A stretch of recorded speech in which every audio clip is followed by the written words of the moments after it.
Now at 10, a big property development could soon be coming to Joplin, the biggest in more than 50 years. Plus, Planned Parenthood plans to open a clinic in southeast Kansas.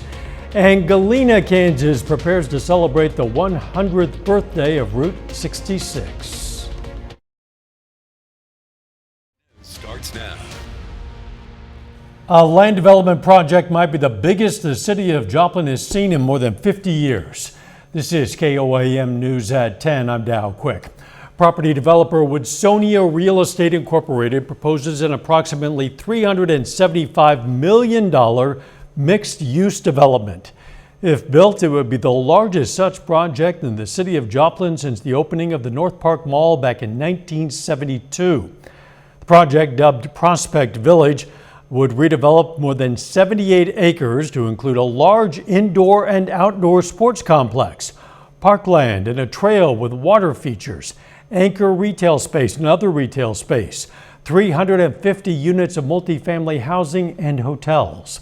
The project would be on the former site of the International Paper Company, land that's been unused for decades. The Joplin City Council will be presented with the proposal at their Monday meeting. Planned Parenthood is expanding their services into southeast Kansas this fall. Comprehensive Health of Planned Parenthood Great Plains announced a new health center in Pittsburgh. The clinic will offer abortion services, STI and HIV testing, and more. In August of 2022, 55% of Crawford County voters supported protecting abortion access. Pittsburgh citizens remain split on the issue and now on that future clinic. In Wichita, there's a lot of people coming to that area for those services, and of course I'm not for abortion, so. But a few Kansans don't speak for all of us. I hope so. It would be closer to home, wouldn't it? This center will be the fourth Planned Parenthood clinic in Kansas. Let's check in with Chief Meteorologist Doug Heddy for a first look at the weather. Well, it definitely turned out to be a pretty nice day for us today. Of course, we had the showers, we had the thunderstorms across the region last night, but we still made it up to 74 degrees. Average high is 77, so pretty close to where we should be for this time of the year. And of course, we got some heavy amounts of rain, about 3/4 of an inch at the airport in Joplin, puts us over 3 inches of rain. Of course, some areas have picked up a lot of rain over the past month or so. Officially, we are 1 inch behind, but we've been kind of closing that gap pretty well. All right, most of us tonight dry. We may get a few isolated little guys in our southern counties, but as we go through the morning hours, we drop back into the lower 60s, and then we're going to start to warm up over the next few days. Still some rain chances in the forecast. We're going to look at that here in just a bit. See you soon. Kansas is getting ready to kick off the 100th Route 66 anniversary celebration. Even though the centennial is in 2026, the festivities are already starting. Tomorrow, Galena is going to hold an event to reveal one of their 2 new Route 66 signs. The sign will be unveiled. It'll be placed on Galena's Main Street and was donated by the state. The other new attraction is a drive-through shield made with the help of the community.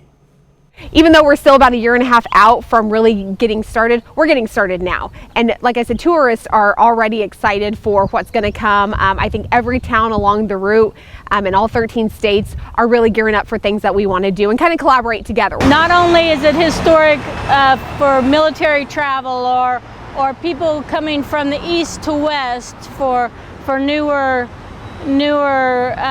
adventure, but it also brought different cultures to different parts of the United States.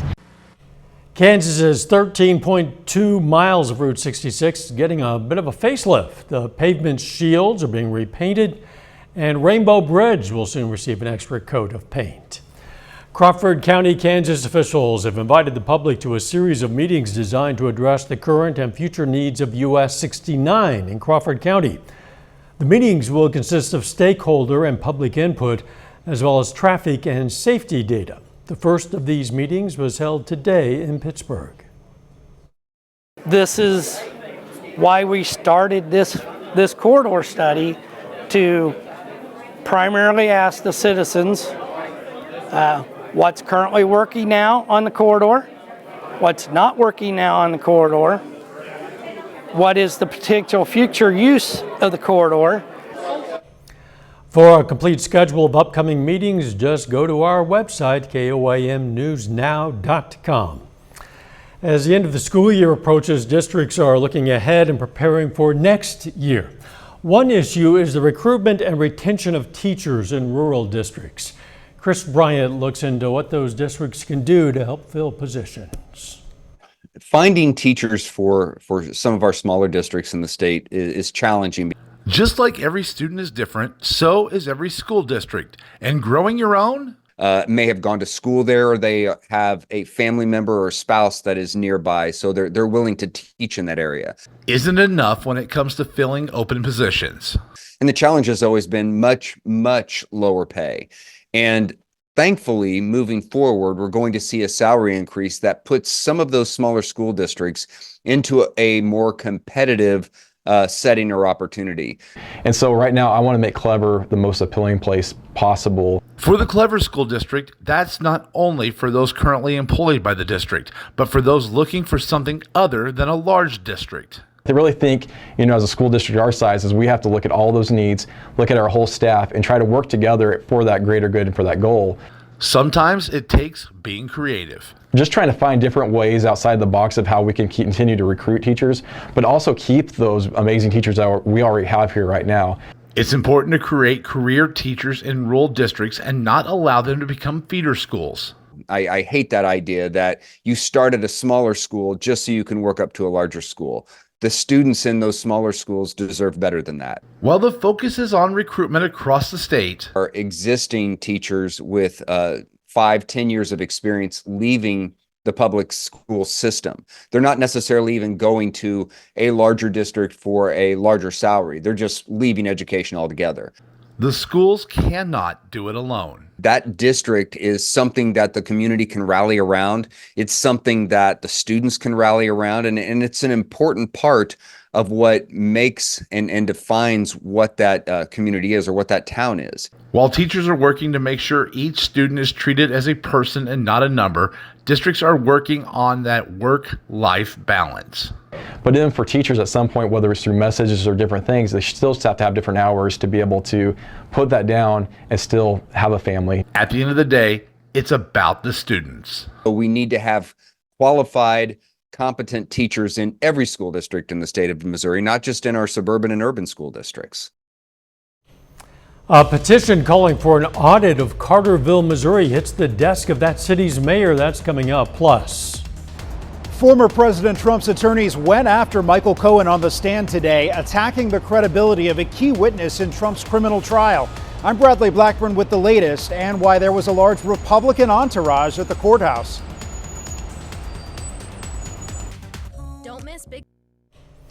Michael Cohen returned to the witness stand today, where criminal defense lawyers tried to weaken his credibility under intense cross-examination.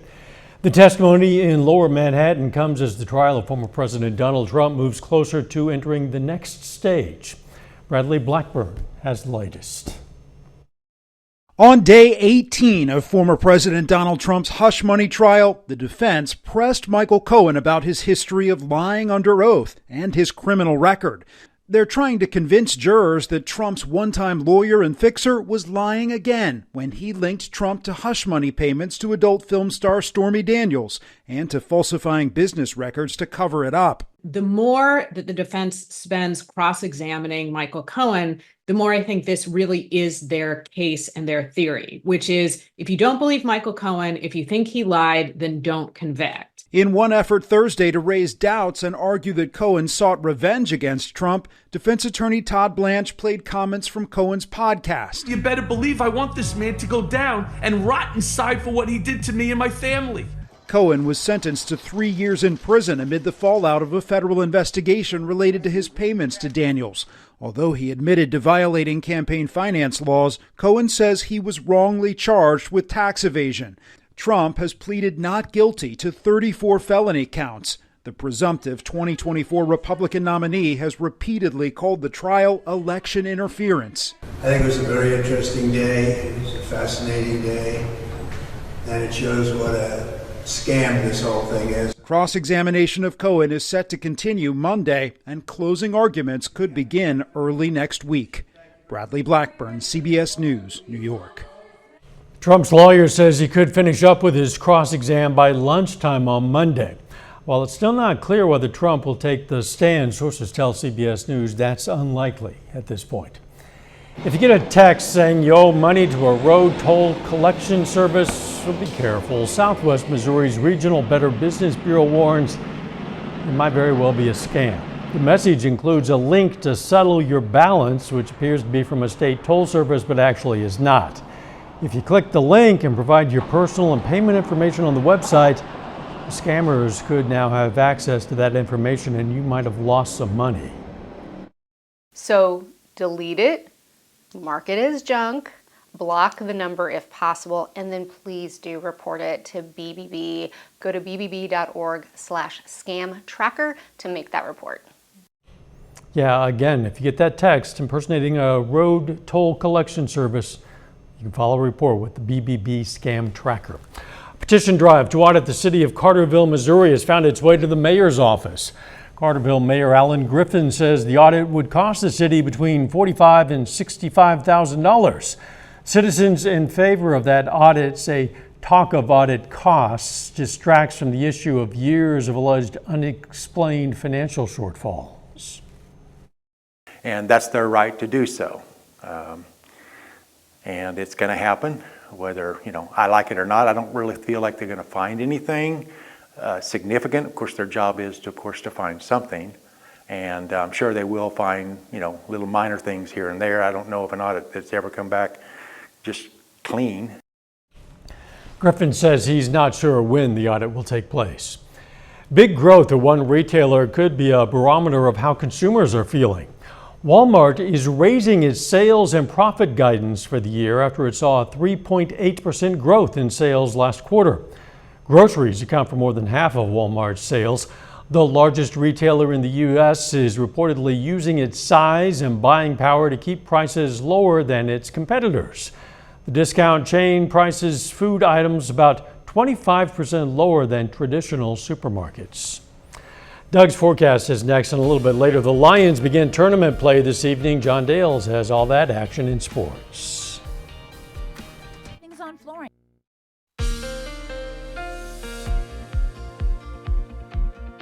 Well, definitely not a bad Thursday for us today. We got the showers, the thunderstorms last night, some more severe weather, and every Thursday our drought tracker, it updates, and with all the rain that we have been seeing across the region over the past couple weeks, most of us pretty much out of a drought. We're still a little bit dry, Ottawa County into Newton County, but most of us are looking pretty good. And we need to keep this trend continuing as we go into the summer months because, of course, we've been in a drought really for the past couple of years. All right, a few showers kind of skirting to our south. Here's our next wave. This also will shoot to our south as we go through the next 24 hours, but we're going to be on the northern edge and close enough that we will get some spotty showers as we go into the daytime hours tomorrow. So you can see those chances, they're not high, go up as we get into the afternoon. Then as we go through the evening hours, they will start to taper off. All right, let's take a look at it. Isolated showers, southern counties tonight. We drop back into lower 60s. Let's go to about the noon hour, back into lower 70s. We're going to have mostly cloudy skies, and then watch our little pop-up showers hit and miss by Friday afternoon. So really, I would say 60 or 70% of the region stays dry, but if you get stuck underneath one of those little showers, it's going to rain on you for 5 or 10 minutes. As we go through the evening hours, they dissipate, then they're gone, and then let's head into the weekend. Big warm-up, in fact. We'll start near 60 on Saturday, but check this out.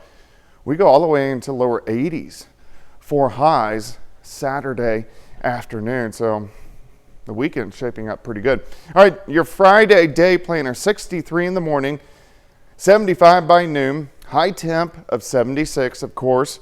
We're going to be dodging those hit and miss showers. Let's go into our next bigger storm system. All right, so here's Sunday. 80s again, maybe even upper 80s in spots. Severe thunderstorms will get going out across central Kansas and try to work in late Sunday night. So we need to keep our eyes on this because we will at least have a low severe threat. These will push through Monday morning and then Monday afternoon, warm again as we go right back into the 80s. Then here comes our next system moving in on Tuesday.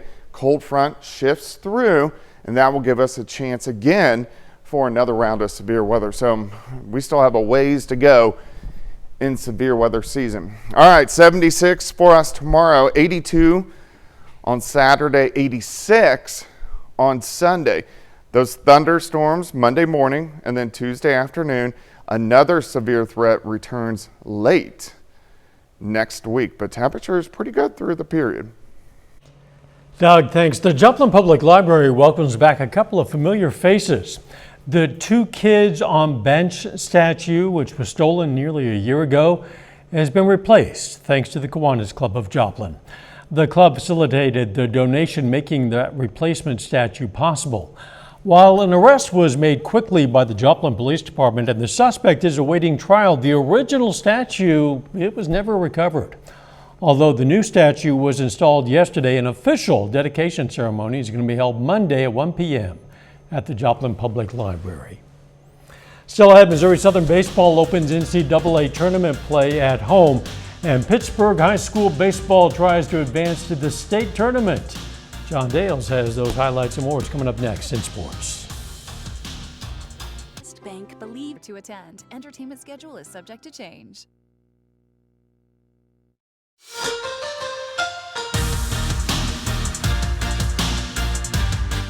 Missouri Southern Baseball begins NCAA tournament play this evening.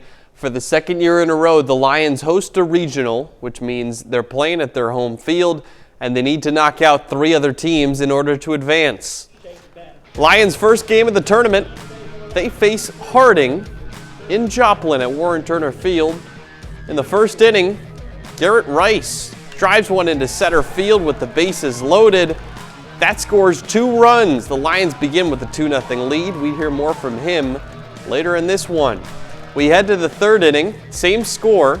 Henry Kuziak keeps this fair down the right field line. This ball takes a long roll to the fence. Drew Townsend jogs home. RBI double for Kuziak. Lions up 3-0. They led by as much as 6-0 at one point, but Harding comes all the way back. Sebastian Martinez singles to right field. Game-tying run comes in to score. We're tied at 6 in the 9th. Now to the bottom of the 9th, Garrett Rice again hits it hard into the gap. Outfielder can't make the play. Will Doherty was on first. He hustles all the way around to score the winning run. Missouri Southern walks it off. Lions win 7-6. Southern moves to the winner's bracket to face Arkansas Monticello tomorrow at 5. 5A Regional Championship at Pittsburgh State. Pittsburgh High School faces Baser Linwood. Dragons up 1 in the second. Tucker Aikens hits a line drive into left field. A run will score. Pittsburgh far from done. Later in the frame, Quentin Fears gets a base hit into center field. 2 more runs will score. It's 6-2. Purple Dragons. A couple batters later, Grant O'Doherty turns on one into left. It's now 7-2 Dragons lead. Still in the bottom of the second, Bo Pastor using the wooden bat cranks a home run to left field. Pittsburgh scores 9 runs in the inning and takes a 10-2 lead. Same score into the 7th inning. Webb Fern on the mound. He gets a pop fly into right field. That ends it. Pittsburgh dominates the regional tournament. Purple Dragons win the semifinal and final by a combined total of 25-2. They're headed to the 5A state tournament. Playoff baseball here in Missouri as well. 3 of our local teams compete in district tournaments tonight. One of those being a championship game. Nevada High School baseball coasts past Knob Noster in the Class 4 District 12 championship. Tigers win it 10-4. Their season continues in sectionals this Tuesday against Aurora. Over to Class 5 District 7, there will be a COC rivalry game in the championship. Webb City, Carl Junction, both of them dominate in the semifinals. Cardinals and Bulldogs will play for the district title on Monday. However, If Carl Junction and Webb City have one complaint, it's that two schools located 15 minutes away from each other have to drive 2 hours away to play that game over at Belton. It doesn't seem right, does it? Does not. Well, boy, a lot of great action on the baseball diamond. That's right. We'll be right back. Showbiz back. Friday's still shaping up as a pretty nice day, 76 degrees with partly sunny skies. We are going to have some pop-up, hit-and-miss showers as we go into the afternoon, into the evening hours as well. Drying out for the weekend, heating up. Look at this, 82 on Saturday, 86 on Sunday. Looking forward to it. Hey, tonight's Third Thursday theme was everything Route 66. Good turnout, as you can see. South Main Street was lined with specially detailed cars, new and old models, all there for the event. Also, of course, for bands like this, as always, food vendors as well. In fact, food, well, that's what a lot of people came for. But I wanted to make sure. My favorite thing about Third Thursday is the food, because I become a food critic, the food critic, not a food critic, the food critic. I go to every place as often as I can. I like to go to different spots every Third Thursday, you know, but unfortunately last Third Thursday, you know, it rained, everybody shut down early, but today I'm here. I'm here for it today, that's for sure. I'm eating everything. Yeah, great attitude. I love it. It sounds like a good plan, too. Next month's theme is You Belong celebration. It's your chance to eat everything, I suppose. Final sports note. Missouri Southern Baseball plays again at 5 tomorrow. They're 2 wins away from advancing to the next round. All right, we'll see what happens. Thanks for joining us. Don't forget the morning show starts at 5 a.m. and let's make it a great tomorrow.